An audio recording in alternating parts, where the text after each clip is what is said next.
So, our tool specifically is called the Cancer and Aging Resilience Evaluation Survey. And it's really a patient-reported tool, meaning it's a sheet of paper that patients get, and they fill out questions about their overall health. And this purposely varies across multiple facets of health, from falls, physical function, and functional status, to the nutrition, which is what we specifically were talking about, but hearing, vision, other comorbid conditions.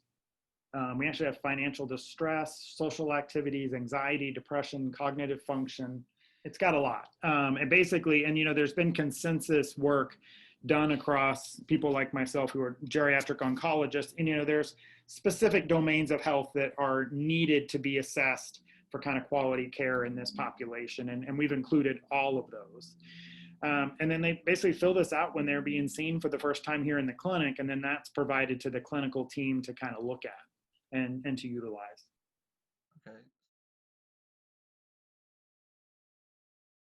So overall, using this very specific nutritional measure, we did find that about half of older adults with GI malignancies did have malnutrition using this measure. We didn't see that it was very related to age, race, or gender, or those things, but we did find the more aggressive cancers like the pancreatic cancer, and more advanced stages were at higher risk of malnutrition.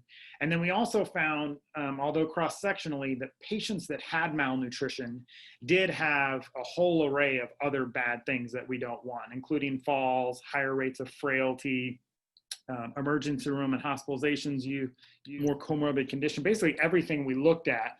It's easier to say which was not associated. So, polypharmacy and I believe vision were the two things that we did not see significant associations. Otherwise, malnutrition was associated with all of these other adverse measures, including reduced amounts of physical and mental quality of life. So I think it just, although I will say, being a researcher, anything cross-sectionally, you have to know your limitations, and it does not mean that there's a causal relationship here.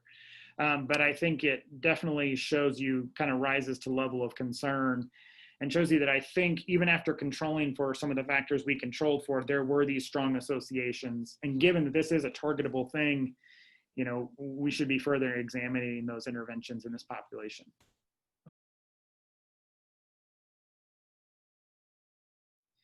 I think we just need to, even though this isn't completely conclusive given the design of the study, patients that are losing weight and are having, at risk or have malnutrition are at risk of a lot of other, adverse outcomes, such as these falls and frailty. And really, not only should we be intervening on these populations, but we really should be, closely evaluating them, because they're clearly just at-risk individuals that have these signs and symptoms.